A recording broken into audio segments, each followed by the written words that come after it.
Hello everyone and welcome to the Smashi Business Show. Today is Tuesday, 12th of November and I'm here with my co-host Worth Badawi. How are you, Worth? I'm good. That's Good your full name, morning, right? everyone. I pronounced it correctly? It's Ward Ahmed. Worth Ahmed. But I but remember Worth Badawi because it's usually that name it's that you used. okay. Yeah. But, So how are you? Really exciting morning today. I'm with Majid. We got some crazy topics for you guys today. So we have a lot of discussion topics. A So let's lot jump of into discussions. it directly. But let's start with one of the events that's taking place. Season for events, so there's always something big happening. One of the events that caught our eye was Cityscape Global, whose Saudi iteration is taking place in Saudi Arabia in Riyadh, and it started yesterday. And on the day one, around 180 billion Saudi riyal worth of announcements and agreements were made. That's only just day one. And according to a post on X, the National Housing Company, which is the state-owned developer, they signed 31 agreements with 23 firms on day one. Day two is happening today, so we'll see obviously more announcements and more agreements. But the number that is being floated is 180 billion Saudi riyals worth of agreements on just day one. So it's such a big real estate market there is in Saudi Arabia. Right? Yeah.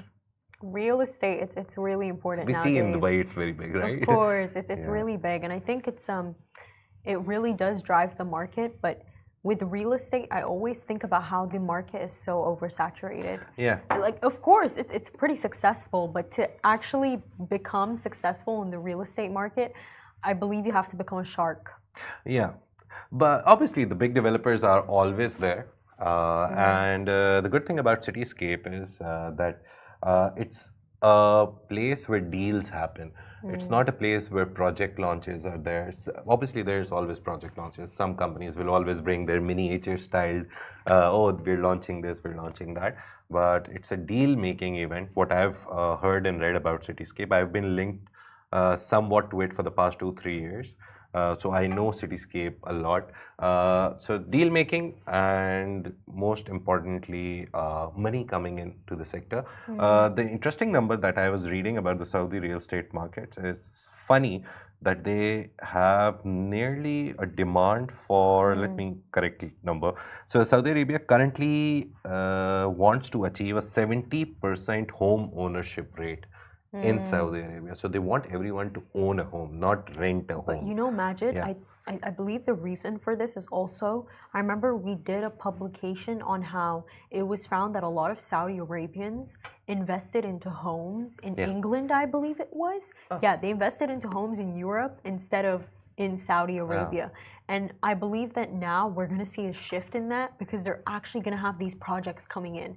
Like, it's not just going to be a plan anymore. They're going to be constructed, they're going to be built, and Saudis can invest into their own real estate market. And what I see is, we talked a lot about the number according to a report that nearly 6,700 millionaires are moving to Dubai. So when we talked about Dubai real estate, we always connected that number to the Dubai real estate, that so many people will come, they will need housing, then they will obviously start businesses or work, so they'll bring in more people, so they'll need more houses. So that's one of the reasons for the boom in Dubai. Most probably that same reason can be used in Saudi Arabia because obviously Saudi Vision 2030, because of that, every industry is becoming bigger. So you need people to run the industry, and then you need houses to. And because this specific industry is becoming so big, people really need to stand out. Yesterday, we did a story about this company called Strata UAE. They're a real estate brokerage company in Dubai specifically.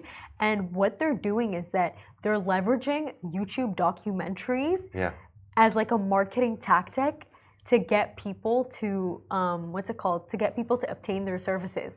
And honestly, I think it's working. Because when you look at their YouTube account, they're really funny. They're really entertaining. I saw after we did the story, I went home in the evening. I don't know why I had so much time, and I started looking at the channel. It's really interesting the way they present it. It's like a reality TV show, but for a real estate firm. So yeah, that was one of the interesting things. Another thing that I came across regarding the Cityscape event and Saudi Arabian market, that the market for houses is very big. But now with so much development happening, you go to Riyadh and you'll see that everything is, someone is building something everywhere. Neom project, the biggest project that we've seen in Saudi Arabia, that needs a lot of people, and then people will need houses. So a lot of construction is happening, not only for houses, for other stuff as well, industrial zones, this, that. So again, coming back to one of the stories we did in the morning, so PIF backed real estate developer Roshan, they've rebranded into Roshan Group. So Roshan was mainly dealing with real estate in housing. They were only building houses for people. But now they want to build a lot of stuff. They want to build industrial zones, if I remember correctly. They want to build fitness centers. They want to build offices, retail outlets. So this shows that there is market for not only commercial, like residential real estate, but commercial real estate as well. So Saudi Arabia is putting in a lot of money, and this event coming at this time happens every year, obviously, but 180 billion Saudi riyals of deals happening on day one. Obviously, we'll keep counting the deals every day, and we'll get a full number at the end of the event, which happens on 14th. So let's see what this event gives us in terms of business and numbers that are happening. One of the guys I saw, I remember, I saw an Instagram post. Let me find it quickly so I can tell you the name. He's also there, and he's also his comment, I remember, his Instagram caption was Kevin O'Leary. So Kevin O'Leary, known as Mr. Wonderful. I can't show you the picture. I can show you the picture like this. Kevin O'Leary is here at Cityscape, and the interesting thing that he said in his caption was, what is the hottest sector of investment and development in regards to real estate? And he said AI data centers. Not commercial property, not residential. He's not saying build houses or build this or retail outlets or shopping malls. He's saying build AI data centers. And we've seen over the past few weeks, last 2 or 3 weeks. That's foreshadowing a lot. Yeah, that everyone is going into data centers. Even ADIPEC, which ended last week, everyone was talking about data centers, the energy needs. It's an energy conference, so they were mostly talking about the energy requirement to run data centers, because all the AI that you see, ChatGPT, OpenAI, the whole company, then you go to all other big AI backed startups or good companies even, all of them need data centers. And data centers are the new biggest real estate asset that you can own. So yeah, it's happening. The world is changing. The real estate industry is changing.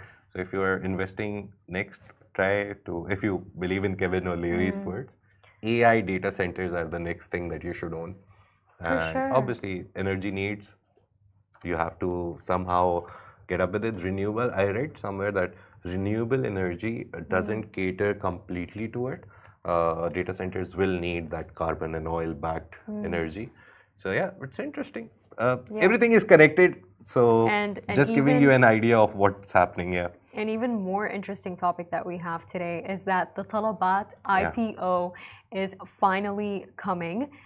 Delivery Hero, the parent company of Talabat, is listing 15% of Talabat, which is essentially equivalent to 3.49 billion shares of the company. And a lot of insiders are predicting that this could generate over $1 billion. Now, when I'm taking a look at this Talabat IPO, I'm thinking about the Lulu IPO that we just recently had, and it actually had the largest IPO in the UAE. I believe the amount that was raised around $1.8 billion they raised, and they were targeting for that. The idea was to raise around $1.72 billion, and they nearly reached the target. Again, oversubscribed IPO, everyone wanted a piece of it. They raised the stake from 25% to 30%. But the question here is, we were having a discussion on the group. So why is Talabat not going to ADX? Because if you see capital-wise and market-wise, ADX is bigger than DFM. So that raises the question that why did Talabat choose Dubai, the DFM? And what came to my mind was that there's a lot of competition on ADX. There's a lot of big companies which are on ADX. So I guess Talabat, the parent company, Delivery Hero, they wanted how can I phrase it correctly? They wanted to be the standout kid, the topper in the class. So that is why they're going to DFM, because DFM is not very big as compared, like it's smaller compared to the Saudi Tadawul market, the main market, and the ADX. So I guess they just want to be the brightest, top, biggest kid on some market. But that is why they chose Dubai. You know, Majid, like with Talabat's IPO, I really have a good feeling about this one. Everyone has a good feeling about Talabat because it's a household name. That's the good part about Talabat, that it's a household name. You don't need to explain it to anyone. You tell anyone, oh, Talabat, and they'll be like, oh, yeah, the delivery service.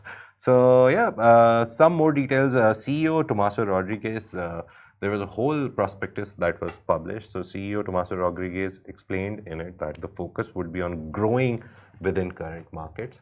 So the 1 billion that they're trying to get, they're trying to grow in the current markets, which is 8 markets. So they're right now operating in UAE, Oman, Qatar, Bahrain, Jordan, Iraq, and Egypt. So that's the countries that they're working in. It's a big expansion. Yeah. And serving over 6 million active customers. This was the part of the prospective.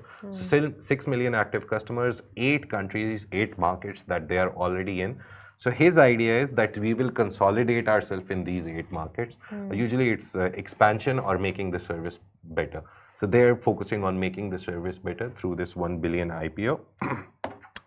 Most probably 1 billion. We'll see how much they raise. You think the IPO will go up to that much? It can. There is a very big potential. And the interesting thing is, since day one that we reported that Talabat is going for an IPO, like nearly 1.5 months ago, every week or every 2 weeks, we see Talabat in the news, their IPO in the news. Their hiring banks becomes news. They also had a whole presentation. I remember I saw it. A whole presentations for investors. So showing the numbers that, oh, Talabat is this, Talabat is this. Then Delivery Hero, they also published their numbers. They showed that they're growing in their home market in Germany. So they're trying to portray it as positive, the company Delivery Hero and Talabat, in as much positive light as they can. I think just to get it the already people has a positive light. And you know, one of the most famous IPOs that have ever occurred, it was in 2004. August 19, which is my birthday, by the way. That's imagine, that's when I was born, when the Google IPO occurred. Oh yeah. August 19, 2004, there was the Google IPO, and at the time, the company was only, I believe, 6 years old, and you know they managed to make $23 billion from it. Do you think that Talabat will be able to get not 23 billion. Let's see, Google, even before the advent of this internet that we see, 5G technology, the very fast internet. You can download gigabytes of whatever you want, videos, you can stream everything. Even then, Google was big. There is a case going on, antitrust lawsuit for Google in the US. Antitrust law is very easy. Easily phrasing it, it helps to create competition in the market. It doesn't allow monopoly for one company. So Google, in search database, they have a monopoly. I don't think you'll go to Bing. You always say Google it. You don't say Bing it or like use Yahoo search it. You never say that. You always say Google it. So Google is facing an antitrust law suit against them in the US. So I would say Google was big enough at that point. Google wasn't a small fish in the pond that just went for an IPO. But you know they could have raised this much. Now for these IPOs that have come up, they weren't in an auction, right? They weren't in an auction. You would you told me that you subscribe and then they review it. The Google one was in an auction. It was just like, oh, some people, they already said that. It was in an auction. Yeah. So I think it can happen. I think the fact that it was in an auction, and obviously if you bet You see somebody bet more, you're going to bet more. So I think that's what led to it achieving such a large amount. Big companies which have potential, there's always two kinds of investors in any IPO. The major two kinds. There's like subdivisions also, but it's the institutional investors and the individual investors, which I like to call them day traders, obviously. So institutional investors, if they've already told you that, oh, if you're floating an IPO, I will buy 10% out of the 15%. So it's a very clear-cut, easy money for you. And they always buy it at a good price. They don't buy it at a low price. They don't buy it at a very high price. But it's a very safe investment if you're going for an IPO. For example, Talabat, if they go for 15% and somebody comes up and they're like, okay, we'll buy the 10% for this amount. It can go up. So they'll be like, okay, it's easy to get 10% from one big institutional investor, which we know, which we have an idea they're stable and everything. So they will give it to them. Lulu is a case study in this very recent case study. 25% was floated. Everyone was interested. Then one company came and they were like, okay, we didn't get like anything from this auction part, like the price range part. We couldn't be a part of bookkeeping. We just want to buy out 5% flat. So they bought 5%. That is why the IPO increased from 25 to 30%. One company came and they bought those 5% shares. So with Google, again, with very big companies, it's very normal that some big investor will jump in, institutional investor, and they will just say, okay, we'll buy the 15% out of whatever you're giving. So this happens, but it's a good idea. Talabat, some dates for you. Subscription opens on November 19. The bookkeeping process, basically. The banks that are dealing with the subscription are Emirates NBD, JP Morgan, Morgan Stanley, and the subscription period will start from November 19, will end on November 28, and then trading is supposed to begin on December 10. This is part of the prospectus. Sometimes it happens 1 or 2 days are in front, but this is like the plan that we have right now on paper from Talabat. November 19 to 28, that's like 10 days, 9 to 10 days of subscription period. And then December 10th, trading will start on DFM. Let's see how it goes. I have good hopes that they might raise 1.1 to 1.2 billion. I think they're going to get a local victory for this one. But much more than that, Majid, I feel that we're always talking about, investing into IPOs. I was thinking about this when I woke up today. The best possible thing that you can do in this world is invest in your own self. And when I say invest in your own self, when I use that term invest, I don't necessarily mean, invest skills into yourself. I mean invest energy into yourself, like believe in yourself. Yeah. Because, we're always discussing these numbers, we're always discussing these projects, but behind every single business story in general, there comes that energy, that investing in yourself. Because I've noticed in the show for a while we've been saying you have to be a realist, but I think everything I've been saying that be a realist. I'm more of a business-minded guy, so reality is more important for me. I would not say that it's more of lack there of me not having a business mind, but much more of you need to invest yourself. Because what I really noticed is that when you have this energy to yourself, when you have this charisma to yourself, truly anything can happen for you. Yeah. Because I know extremely smart people in my life. Like I remember yesterday, I was speaking to a family friend, and Majid, they are one of the smartest people I ever know. Every topic in the world, whether it's history, whether it's business, whether it's sociology, they know it. Those people who just absolutely know everything, and they're actually pretty good with AI and graphic design. Nice. But they have this one, they were telling me, they were like, by the way, I have all these ideas in my brain, but for some reason, when I start speaking to people, I can't say them. And I'm like, what do you mean? Like, he went like, right, I'm telling you all of this right now. It took me like a good 3 to 4 months to be able to talk to you like that. Yeah. And in that moment, what I told him was that you need to start investing into your energy more. You need to start caring about your energy more. You need to start, seeing the people that you're around. You need to start interacting with people more. Yeah. So investing in yourself, it's not just about, necessarily investing into money, like how we always discuss, but investing your energy. Yeah. Like look at your attitude. When you have, I really believe in this, Majid. When you have a good, positive attitude, everything can go well for you. Because I truly believe in the world will try to put you down. So you got to try and lift yourself up. You do, because of course things will go wrong. Look, I am positive, but I don't deny that things can go left. They can go left, but you always have to have a positive attitude in life, because that positive attitude, not only will you take yourself far, but other people will see it in you. And that's an attitude that they will want to invest in. I was watching a video out of your whole talk. There's this one point that go out, talk to people. I was watching one video yesterday, and again, those startup videos, like old founders saying something very important. And one of the founders was like, some people think that they'll start a startup and just it will go boom.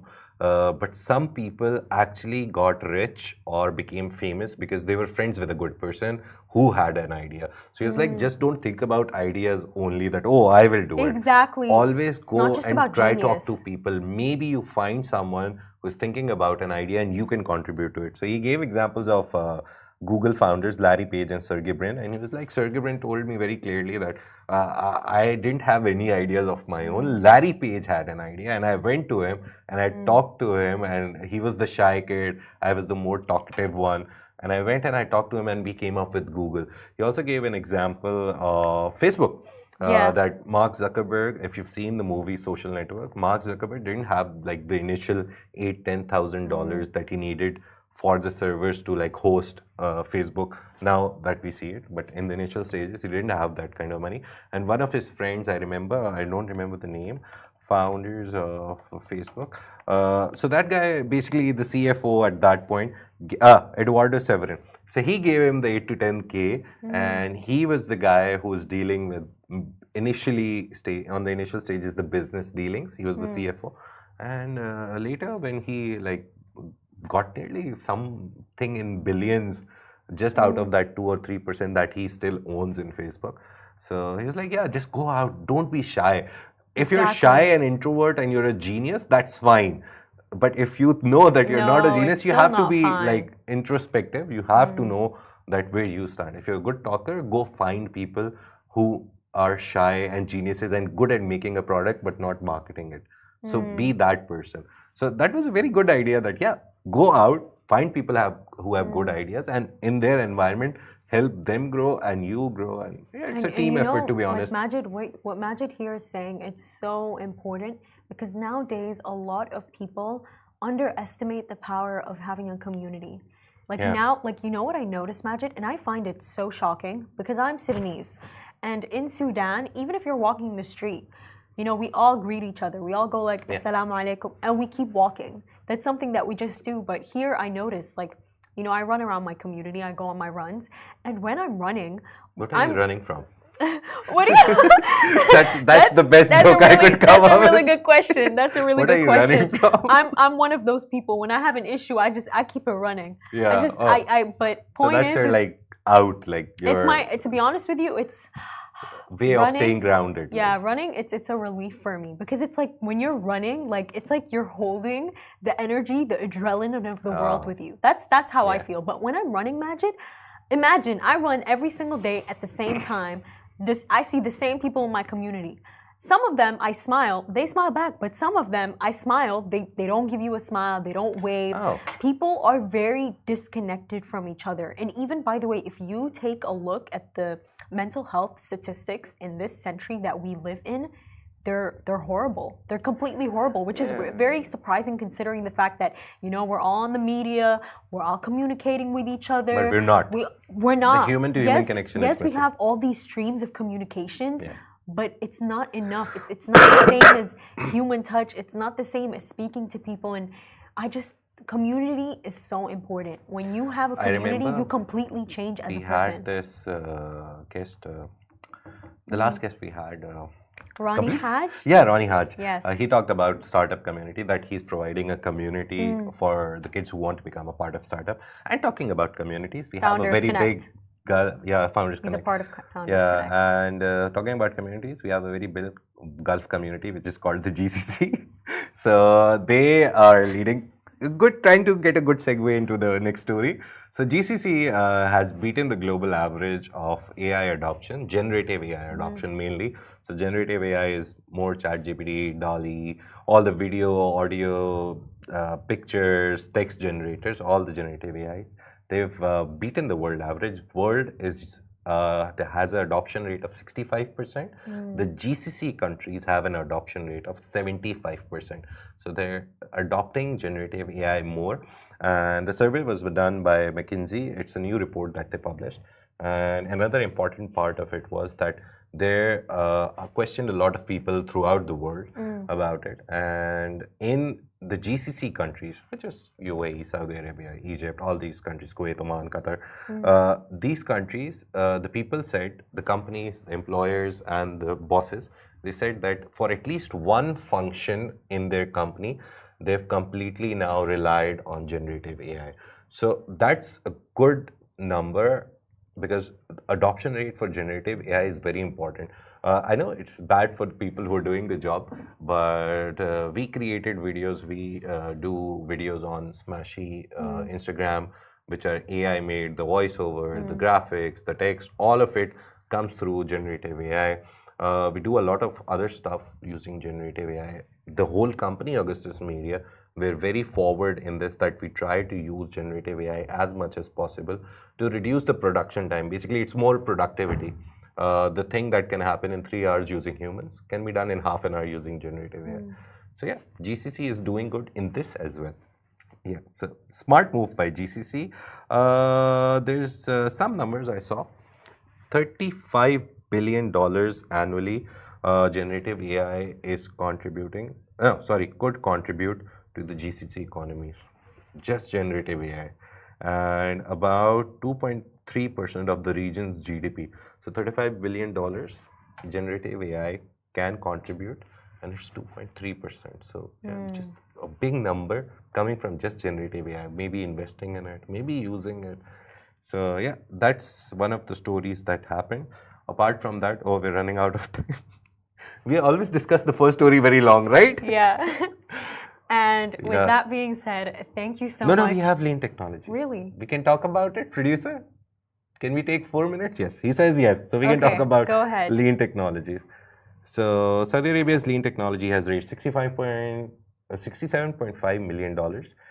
You remember we talked about how Saudi Arabia's investors are looking inwards. They don't want to go outside and invest. I believe they reduced the amount to 20% from 30%. 20% from 30%. And now there's this one big US investment firm, which is by the name General Catalyst. And they're very big in the world. But this is the first time they've invested in Saudi Arabia in lean technologies. So lean technologies is a very simple startup. Obviously, it's complicated because it's fintech, so financial and tech.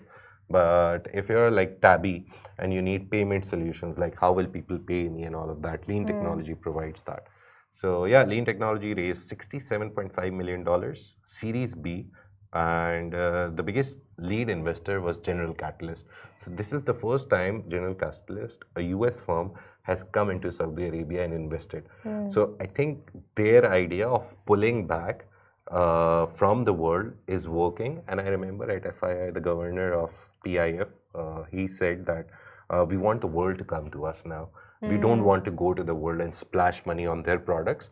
We want everyone to come here and invest in our ecosystem. Exactly. So this is happening. This story was more important for me because of this angle, that a lot of companies, we always say, if you go to Crunchbase, if you go to what's the other name that I use? Sorry, I always forget. I just type the first 2 words and the link comes in. But PitchBook, if you see, the biggest funding rounds throughout the week, throughout months, they're in US startups, European startups, Canadian startups. But now I've seen that their lists, their top 10s, biggest rounds, have started including Middle Eastern startups. So I think of it as a trend that when I started following Crunchbase like 4 or 5 months ago, I never saw any local startups. And it was worrying for me. I was like, well, why? Because obviously I want some Dubai startups, some Middle Eastern startup to be there. But now they are coming in. So it's a good sign. A very good sign. Yeah, if you have a startup right now idea, use the suggestions from Worth on channeling into your own energy. Investing in yourself. Investing in yourself.